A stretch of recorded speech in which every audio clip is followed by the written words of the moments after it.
Have you ever wondered what's out there in the vast darkness of space? That thought always lingered in Sarah's mind. She was an astronomer, passionate about finding answers to the universe's greatest mysteries.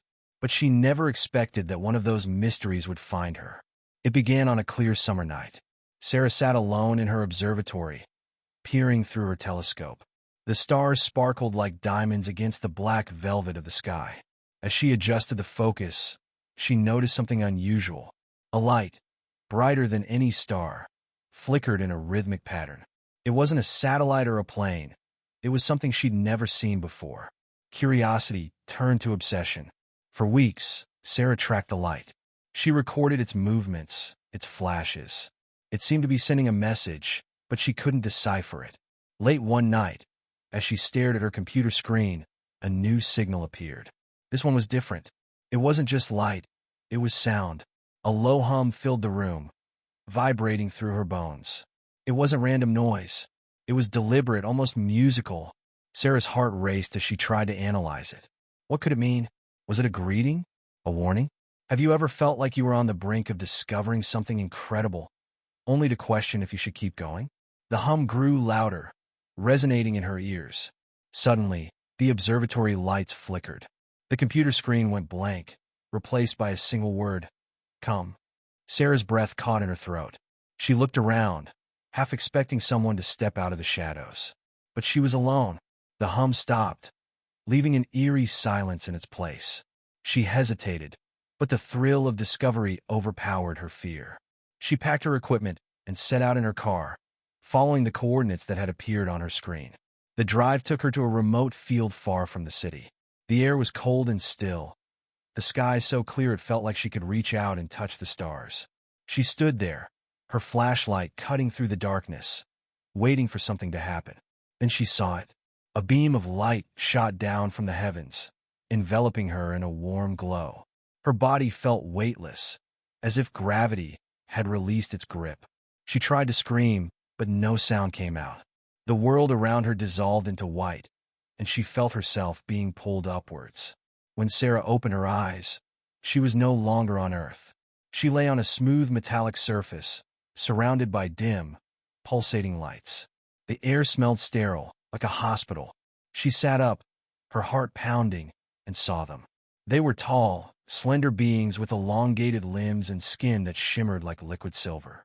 Their eyes were large and black, reflecting her terrified face. They didn't speak, but she felt their thoughts pressing into her mind. "Do not fear," they seemed to say.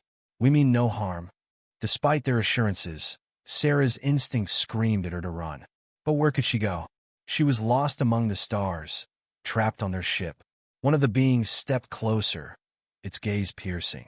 It held a small device that emitted a soft glow.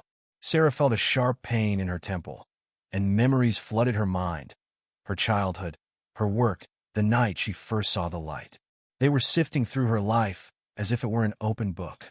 "Why are you doing this?" she managed to whisper, her voice trembling. The beings exchanged glances, their expressions unreadable.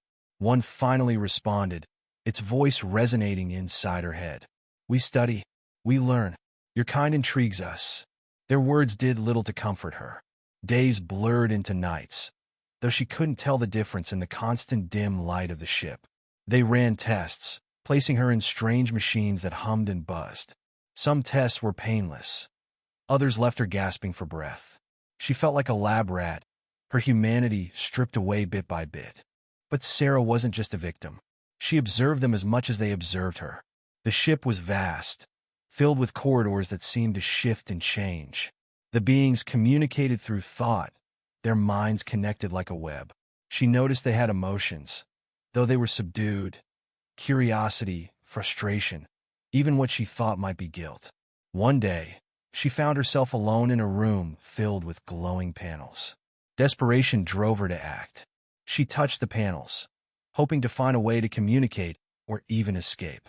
To her surprise, one of the panels lit up, displaying a map of the stars. She recognized Earth's position and realized just how far she was from home. As she studied the map, an alarm blared. The beings entered, their movements frantic. One approached her, its thoughts sharp and accusing. "What did you do?" I just want to go home, she pleaded. Please, let me go. The being hesitated, its black eyes unreadable. Then, without a word, it turned to the others. They seemed to argue, their thoughts clashing in her mind like static. Finally, they reached a decision. Sarah was led to a different room, one she hadn't seen before. In the center was a pod that pulsed with light. Step inside, the being instructed. This will take you back. She hesitated. Could she trust them? But what choice did she have? She climbed into the pod, and the lid closed over her. The last thing she saw was the being's face, its expression almost sorrowful. The journey back was a blur of light and sound.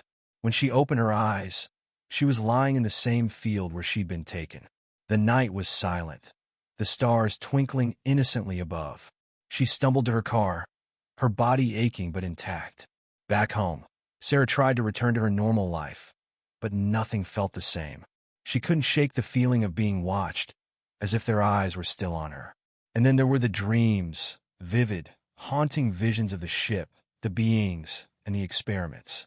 She began to notice strange marks on her skin, symbols that glowed faintly in the dark. Was she truly free, or had they left a part of themselves behind? Sarah didn't have the answers. But one thing was certain. The stars no longer felt like a source of wonder. They were a reminder of the unknown and the terror it could bring. If this story gave you chills, make sure to subscribe for more tales of the extraordinary and the terrifying. And remember, the next time you look up at the night sky, you might not be